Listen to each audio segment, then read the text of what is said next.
The thrill of an illicit affair drives obsessed lovers to abandon their families in search of excitement and adventure.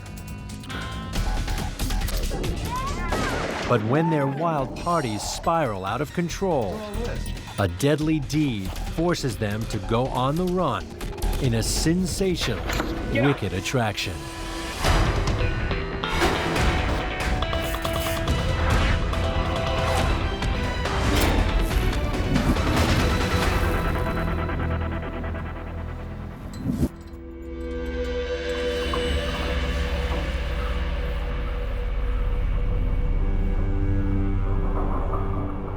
Bowie, Texas, is named after the Alamo folk hero Jim Bowie.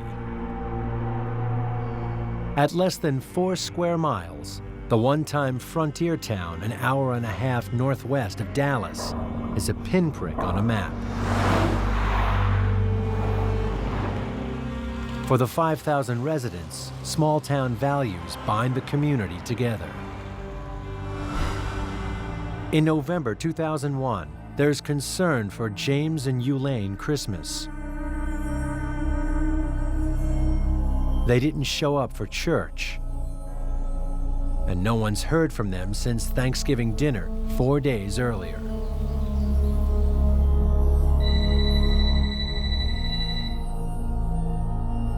The couple's also not answering or returning phone calls. So Sonny Lunday and his sister Norma grab a spare key and head to their house. Mama? James? Wondering what's happened to their mother and stepfather. Anybody here? Mama? James? Oh, hi there. Inside, they find the couple's dog. Its bowls are empty. But that's not all. Where's Mom, huh? It's James's heart medicine. He wouldn't have left without that. All these things, it was something wrong. I mean, they had not been there. Extremely worried, they head for James's old house, just a few minutes' drive outside of town. Their sister Sandy, a former police officer, now gets involved. Hear anything? James? The phone either. The missing couple sometimes uses the property as a weekend retreat. Sandy, this window's open back here. See if we can get in. This one's shut. We pushed a box up by a bedroom window. Mama? Mama? James? Y'all okay? And I climbed through the window and went and opened the door. Hey guys, I got it. Okay. Mama, See anything? are you here? Mama? Y'all here? Y'all okay? They check every room, but nothing seems amiss until they reach a bedroom and the mystery deepens. Hey, there's no sheets on the bed. Something's going on here. I'm gonna call the sheriff. The three know their mother and stepfather would never leave town without telling them. You knew something was wrong. And nobody been able to find them, contact them, hear from them. It just wasn't their nature, wasn't their character. Chief Deputy Gary Studebaker is soon en route to James's old place. Having been told there's nothing particular to see in the house, he starts wandering around outside, where he finds the remnants of a recent fire. Amid the ashes, there's clear signs of trouble, personal items someone was trying to destroy. It's telling me that we have a problem, especially since her purse is in there and the checkbook, and you can read their name and address. I knew that at that point that we had something that wasn't right. By the time Studebaker finishes sifting through the ash pile, it's pitch dark. As he returns to his car, he notices a small blood trail on the driveway. There's a clump of hair, and yet another faint trace of blood. It is a game changer at that point. We know that we have a crime scene that has to be worked. Deputy Studebaker calls in reinforcements. When I get the phone call from Gary, we're pretty confident that we do have a crime. He's found the items burned.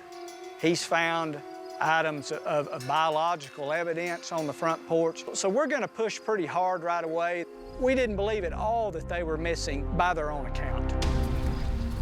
While investigators prepare to start a forensic examination in the home, other officers begin a thorough search of the property, which runs several acres. And we start searching on foot with flashlights, trying to locate whatever may be there. We walked, I would say, no more than 10 or 20 yards. All right, guys. We're bound to find something out here. They find hair protruding from the ground. We got a body here. The sheriff's deputies have a slow and gruesome task ahead. You're not able to use utensils or shovels. You literally just dig them out by hand. Looks like we've got a forearm, left forearm. Handful by handful, they dig throughout the night. You want to make sure that you're doing everything correctly. And so you try not to think about what you're looking at, but it's difficult to do that when you have a gruesome scene. And that's what this was. It was something right out of a Halloween story. It was a sight that was eerie almost. Can you get this? What you're thinking about is making sure that you're working that crime scene to the absolute best of your ability. It's soon obvious this is Ulane Christmas's battered body. The night's horror is not over yet. Underneath, someone has buried her husband, James. The bodies are sent for autopsies. Hour by hour, investigators start to build a picture of what led up to their deaths. Luminol reveals blood spatter in the house. There's a recliner in the living room that had what appeared to be blood on it. There was quite a bit of blood on one area of the wall. There are also signs that someone tried to clean up and wipe away fingerprints. You could see a pail of water that smelled of bleach. The medical examiner confirms James died from a gunshot blast to the chest, fired at close range. Ulane was viciously clubbed to death, struck 15 times until her skull fractured into pieces. What the crime scene forensics tell us about the killer is the excessive amount of rage and brutality. At that point, the killer is like in a repetitive orgy of release for every splash of blood. It must be almost something that approaches an erotic thrill to keep repetitively brutalizing another human being to that extent.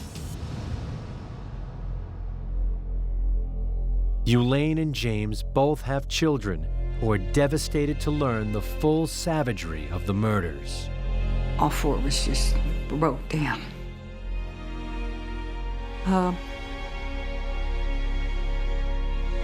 They basically started telling us what they'd found, where they'd found them.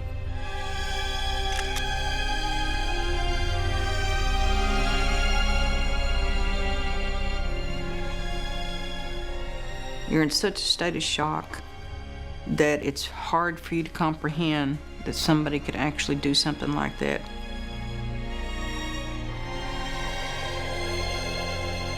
Coming up, investigators soon learn about a love affair that spirals out of control and a prison break by notorious killers, all culminating in a terrifying hostage drama. Everyone in Bowie, Texas is talking about the mysterious and brutal murders of two much-loved members of the community, James and Ulane Christmas. The little town of Bowie was absolutely stunned by the news that this elderly couple had been murdered on their property.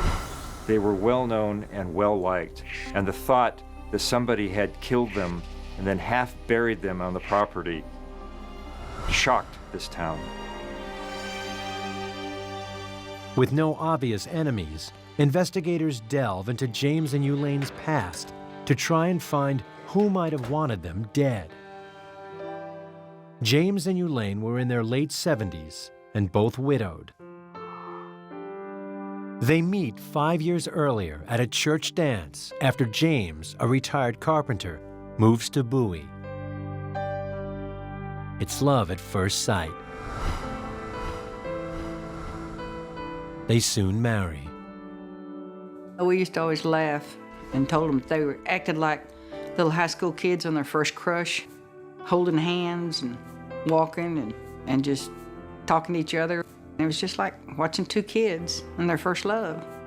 They were a lovely old couple. They were typical of their generation. They'd been through the Depression, they'd been through World War II, and they felt very comfortable living in Bowie. They felt safe, and they had a very safe existence. Searching for clues into the brutal murders, investigators begin questioning neighbors.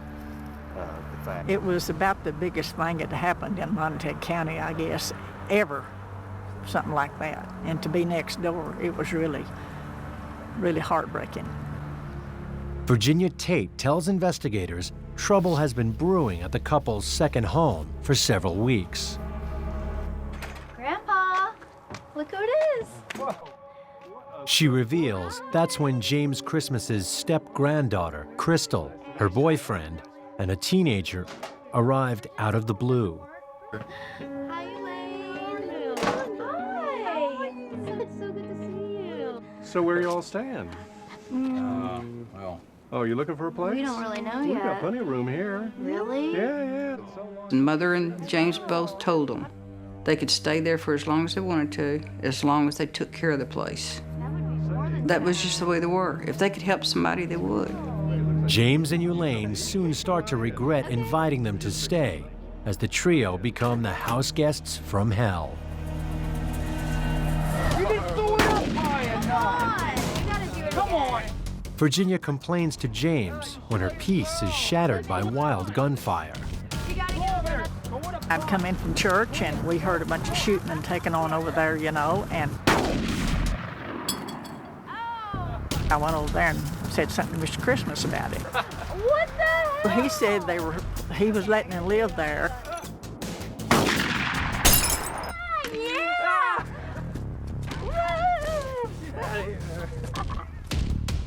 Investigators discover from relatives the names of the guests. Crystal Soto is a woman running from her past with a new lover in tow. Chuck Jordan, her brother-in-law. Crystal had two children, ages 5 and 1. Chuck was married and had 3 children. Hey, baby. He had known her for approximately 3 years because she was his common-law sister-in-law. It was at a time in his life where he was unhappy about a lot of things and his marriage wasn't going quite right. He had some violence in his past. In fact, he had a couple of situations where he'd been charged with assault. He had his own substance abuse problems. She had substance abuse problems. He didn't mind her drinking or her doing drugs because he did the same thing. When they learn from friends there's a mutual attraction, suddenly, nothing else matters anymore.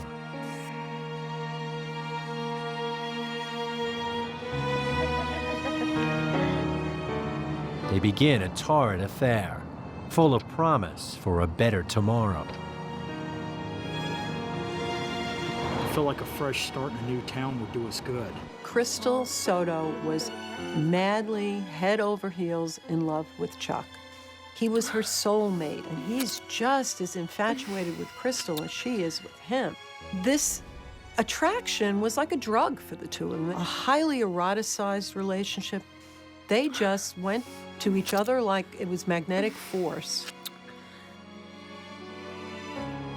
But there's a price to be paid: deserting their children. Just 2 weeks after starting their steamy affair, it's time to forget the past and begin their future together. Are we really gonna do this? Yeah, why not? We only have one shot. We need to do it now. Crystal ran off with Chuck, who was about 8 or 9 years older than her, because he was a real rebel without a cause, a man with a troubled past, a man who had drifted from petty crime to petty crime. He was exciting, he was a bad boy, and he swept her off her heels. I think that they saw themselves as Bonnie and Clyde. They were two free spirits that were going to do what they wanted to do regardless of what anyone else thought about it, just running away from reality. Crystal and Chuck ultimately skip town, abandoning everything, and hitch a ride south with a teenage friend, Billy Johnson. He's also seeking a little adventure and a fresh start. Settling down in Bowie, Grandpa James helps them find work as roofers. But any cash earned is soon frittered away on cigarettes, booze, and drugs. What is all this? Hey, get up! Within days, James discovers his former home resembles a garbage dump. Get this cleaned up. Come on! Hey, you! Come on, up!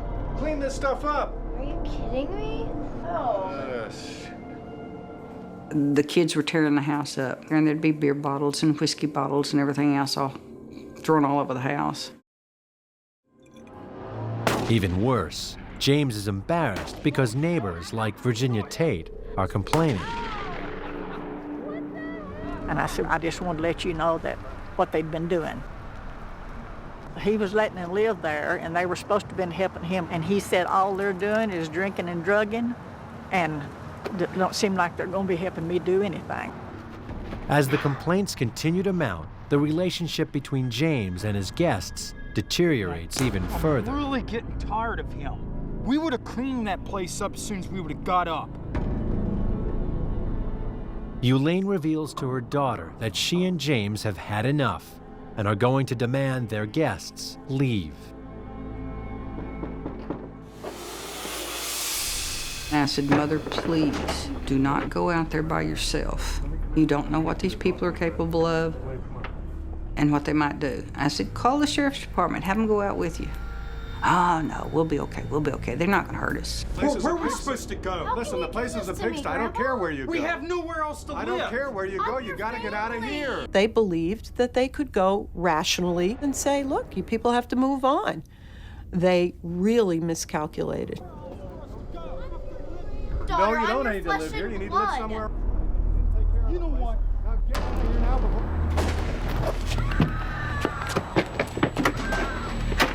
All three are now prime suspects for the murders. Neighbor Virginia Tate and her husband report seeing Jordan and Johnson driving James's truck on the night of the murder. Investigators suspect they drove the bodies to where they were hastily buried and then used the truck as their getaway vehicle. They left the property and driving it at a high rate of speed.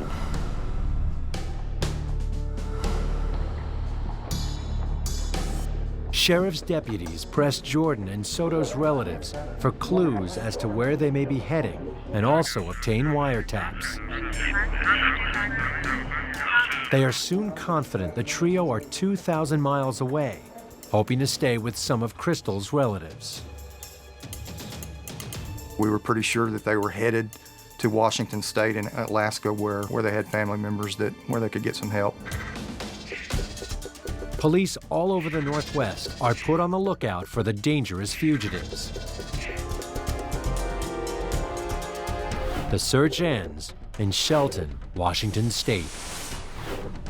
Just that morning, the police had been alerted that the three fugitives might be on their way to Shelton, and they were all to keep their eyes out for them. One officer very soon thereafter, in fact, saw three characters that he didn't recognize and who fit the descriptions he had been given. Give me your hands. Give me your hands. Give me your hands right now. Yeah, we need to make a stop and try to find some leads. Police in Shelton, Washington believe they have stumbled on suspected killers who've been on the run for 4 days after fleeing Bowie, Texas, more than 2,000 miles away. Sure about this? Just do what they ask you to do. Just put your hands up. Turn around. The suspects all seem willing to talk. The officers who arrested them call up the Bowie homicide team. They contacted us after the arrest and said, hey, do you mind? Mind if we talk to them? I think they'll talk. Well, no. The suspects reveal they first drove to Sacramento, California, where they abandoned the murdered couple's pickup truck in an effort to throw police off their trail. It's retrieved from a department store parking lot, and a forensic examination confirms what detectives suspect. The truck was used to drive the bodies out to where the grave site was. So there was obviously lots of physical corroborating evidence in that truck that was recovered. Crystal Soto provides a detailed version of what happened. It was all me. This was just between me and my grandfather. Ulane went off. She was crazier than ever, screaming at us to get out. She slapped me. I slapped her back. Don't you ever touch me like that again! How dare you, James? Help me! Hey, put that down! He pulls the gun on me. I go get my gun, and it's either Chuck or me. I had to pull the trigger on my grandfather. I had to beat her head in. I had to beat her head in until she couldn't get up anymore. Is Crystal Soto telling the truth or trying to protect her boyfriend and fool detectives? Can I see Chuck now? Chuck Jordan has a very different version of events. Guys, it was an accident. Okay? It was an accident. What was an accident? I was trying to protect my girlfriend. We're not going anywhere. Don't you touch me. Now get out of here now before I call the police on you. There's a couple beer cans around. There's not more than a couple beer cans. He grabbed the gun, and it just went off. Hey, I did not mean to do it. It was an accident. She came at me, she attacked me. Everything happened so fast, I hit her just to stop her. Right off the bat, Crystal and Billy had nothing to do with this. Okay? I didn't plan for none of this to happen. It was all an accident. What happened that day? I'll tell you everything I know. Billy Johnson says he was outside when James and Ulane went to confront his friends. I was outside smoking a cigarette and I heard a scream. And I ran inside as quickly as I could, and when I went inside, he was on the chair, and she was on the floor. Chuck and Crystal were standing over them. He said we couldn't leave any trace, but otherwise we're all gonna fry. We need to get these guys out of here. I'm gonna go get something. Go and get the sheets out of the bedroom. You come with me. Come on! This group of three, you've got to try to determine who's doing the work and who's following, who's just taking orders. Blood went everywhere. It was all One thing they all agree on is that the bodies were dragged out to James's pickup truck. They took them like they were just bags of garbage, drug them in the house, threw them in the back of the pickup truck, and hauled them off to the back pasture. Jordan and Johnson bury the couple and try to burn and destroy some of their identifiable possessions. They return to the house for Crystal Soto and flee the crime scene.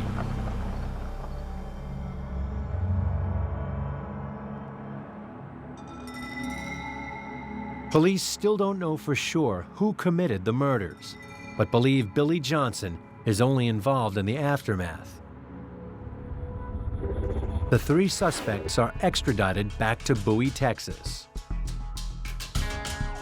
Crystal Soto and Chuck Jordan are held at the county jail, while Billy Johnson is taken to a separate facility, So we're gonna need you to testify. as detectives want to convince him to testify against the others. Yes, sir, I'll testify. We're gonna get out of here. When she comes up here for that bucket, I'm gonna grab her and you come around the other side. Chuck Jordan, however, isn't prepared to lose the woman he loves or endure a life behind bars. His new cellmate is a vicious killer, already serving a life sentence.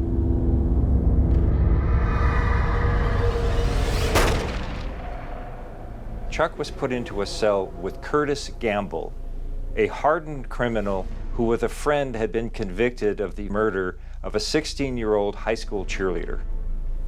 They're determined to escape, and right now could be the chance they've been waiting for. I'm gonna need that bucket. A cleaning bucket needs to be picked up, and there's only one guard coming to get it. Gamble, step away from the bars. Cell 6 open! She breaks the rules by going in alone. Scream and I'll kill you. We're not leaving without my girl. Let's stay calm. Get down there. Let's go get her. The door wasn't supposed to be opened without an officer present. They reach a control room. Shut up! Sit down. Do what I say. Everything was in slow motion, and all I could think was, you've got to be kidding me. These are two desperate men. They have nothing left to lose. They're people who are used to living on the edge. They're going to go for it. Hurry up. Do what I say. Open these cells. Crystal Soto. Curtis Gamble demands that others are freed. All right, get up. Okay, just get up. You wanted me to open the cell where Crystal was and to open the cell where Bagwell was. Josh Bagwell had been Gamble's murderous accomplice. They could have killed us. I thought if I could get them out without anyone getting hurt, the deputies would take care of it. The prisoners escape in Missy Lanford's car. Soon the jail authorities discover what's happened and break the news to the local sheriff. I inquire, what do you mean they're out? I get the same response, they're out, they have escaped. The prison authorities swiftly discover the lovers and their two new murderous friends have driven off. I've got a problem that most sheriffs will never have to face. I've got 2 convicted killers and 2 alleged killers on the loose in my county right now. The 4 are dangerous and desperate and plan to survive by breaking into people's homes. You guys see that? A huge manhunt is underway in Texas and neighboring Oklahoma for 4 dangerous escaped prisoners. Suspected murderers Chuck Jordan, his girlfriend Crystal Soto, and convicted killers Curtis Gamble and Josh Bagwell. I had absolutely no doubt that someone else was going to be injured or killed. Curtis Gamble and Josh Bagwell are from nearby Oklahoma, so the search focuses north towards the Red River bordering the 2 states. The killers ditch the stolen car and are on foot, fighting the winter cold.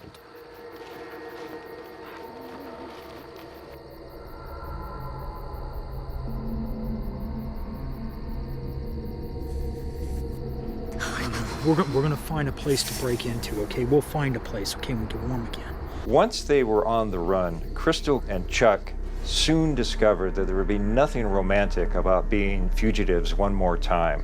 They were cold, they didn't have any money, and they had no idea really where they were going.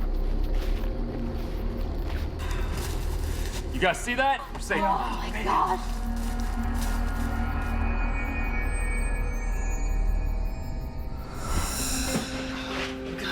So hungry.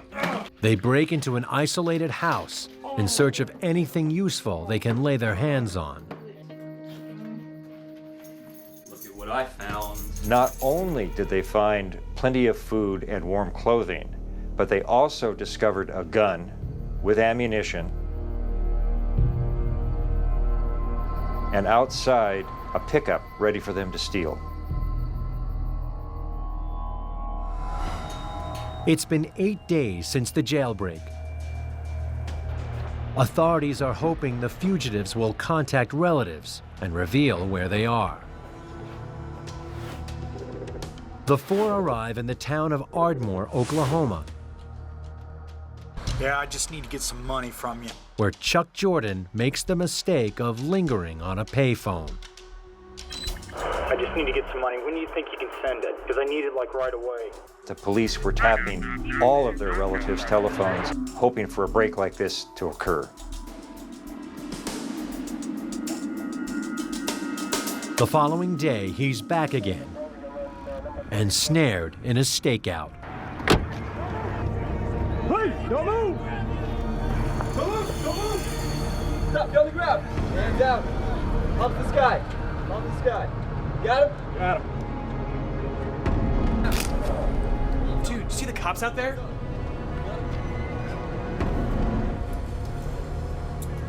Police, you're under arrest! Crystal is arrested and realizes her love affair is finally over. Hands behind your back. Chuck! Don't move. Chuck! No! Chuck! No! I love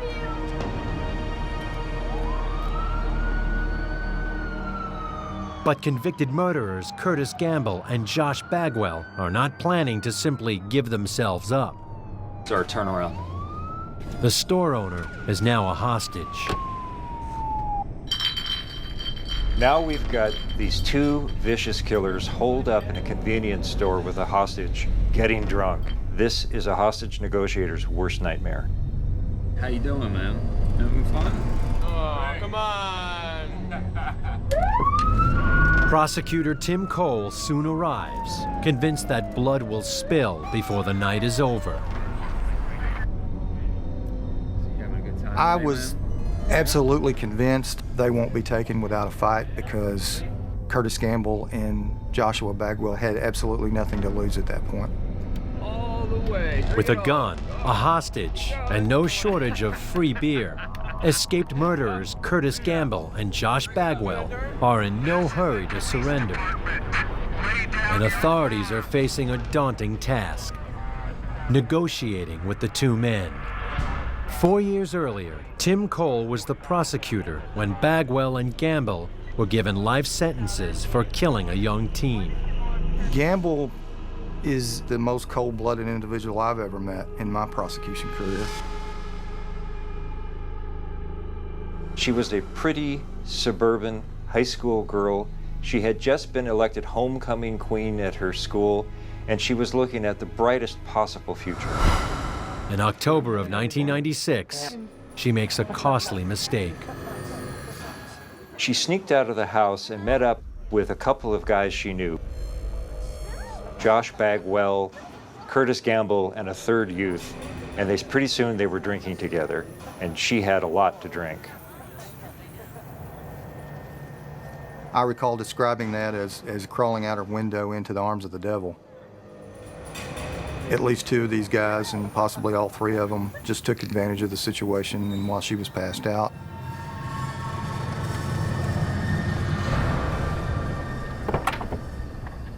The teen remains unconscious as Bagwell and Gamble transport her to a remote bridge. Curtis Gamble has had lifelong fantasies about rape and murder. He made the statement at one point that he was going to become famous someday for raping and killing a beautiful young woman. Curtis Gamble is not only psychopathic in the sense that he's violent, he has no empathy for other human beings. So he is really, really right up there with a really dangerous and really, you have to use the word, evil kind of person.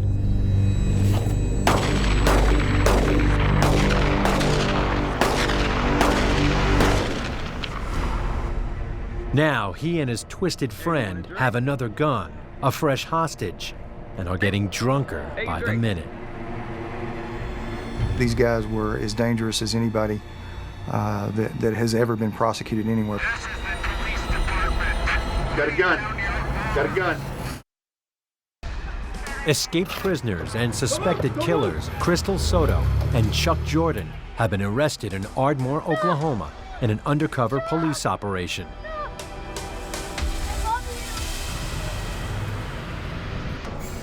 But two convicted murderers who broke out of jail with them have taken a hostage. It's our turnaround. After a 6-hour siege, Josh Bagwell and Curtis Gamble free the employee they've been holding and are finally ready to come out. Hands up. Come up, come up. up, hands up. Backing up. Keep backing up.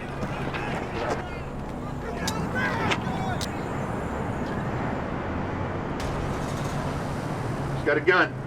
Got a gun. Put the gun down. Put the gun down right now. Drop the Put gun. the gun Drop the down. gun. Go, walk forward. Walk forward. Walk forward. Come forward. Get on your knees. Again. In all respects, psychopaths are cowards. They will do anything to save their own hide. They will murder again. They will grovel. They will lie. Gamble and Bagwell are sent back to prison to serve out their life sentences. Chuck Jordan and Crystal Soto each claimed that they alone murdered James and Ulane Christmas. Their lies finally come to an end. Investigators are now certain of what happened when they and Billy Johnson came to stay at the house. James and Ulane Christmas arrive and order their unwanted guests to leave. Oh, we're not going anywhere. Don't you touch me. Now get out of here now before I call the police on you. Chuck Jordan reemerges from a bedroom with a loaded shotgun he'd found on the property and shoots James Christmas before viciously using it to club Ulane to death.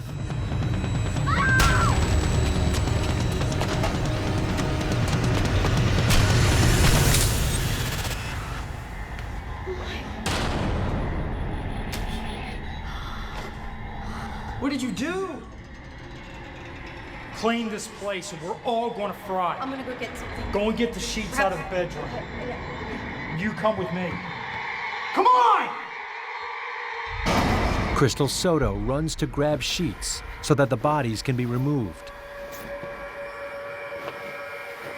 and then begins cleaning up and wiping down the crime scene using bleach.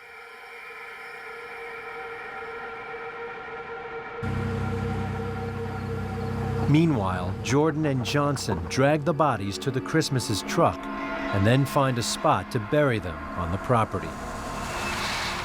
I don't think either Charles Jordan or Crystal Soto ever felt remorse or guilt about the actual murders.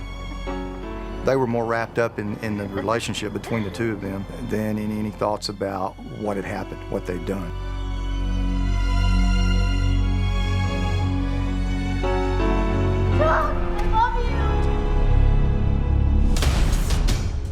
Jordan is charged with the murders,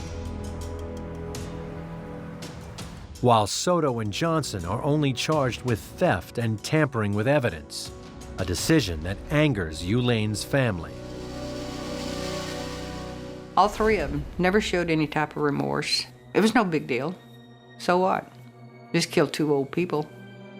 No biggie. At the trial in November 2002, Chuck Jordan's lawyers bring in psychologist Dr. Kelly Goodness to examine him and testify on his behalf. We're not going anywhere. Don't you touch me. She believes he was drunk and high on drugs at the time. And it didn't take much to trigger his dark side. I believe that he had something called intermittent explosive disorder, and this is a disorder where a person explodes violently and out of proportion to whatever protagonist that there might be at that moment. There's multiple examples of that throughout his life, that he just exploded for very little provocation. Chuck Jordan accepts a plea deal. He admits to murdering James and Ulane and receives 2 life sentences.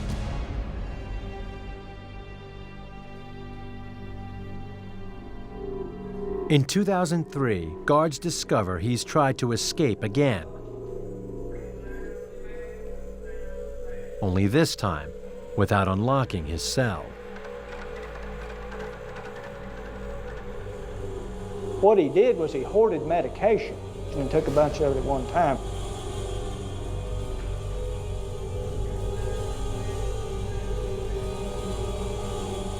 It turns out not to be enough to kill him. Jordan quickly recovers and agrees to testify at Crystal Soto's trial. She's charged with tampering with evidence and escaping from jail. Jordan once more proclaims that he alone killed James and Ulane. Crystal's devotion to Chuck never faltered. Even when he was testifying on her behalf in the courtroom, she called from the defense table, "I love you." Prosecutors, though, insist she played a key role in the aftermath.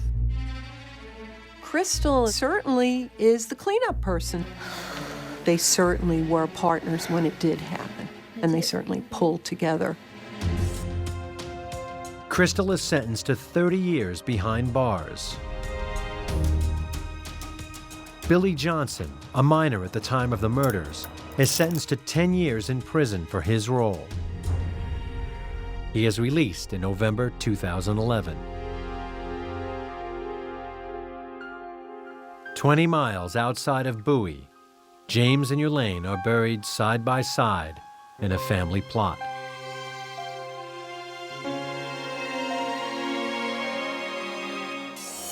In March 2011,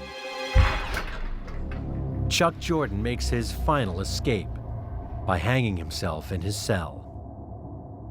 Before he closed his eyes for the last time, I hope he saw their faces.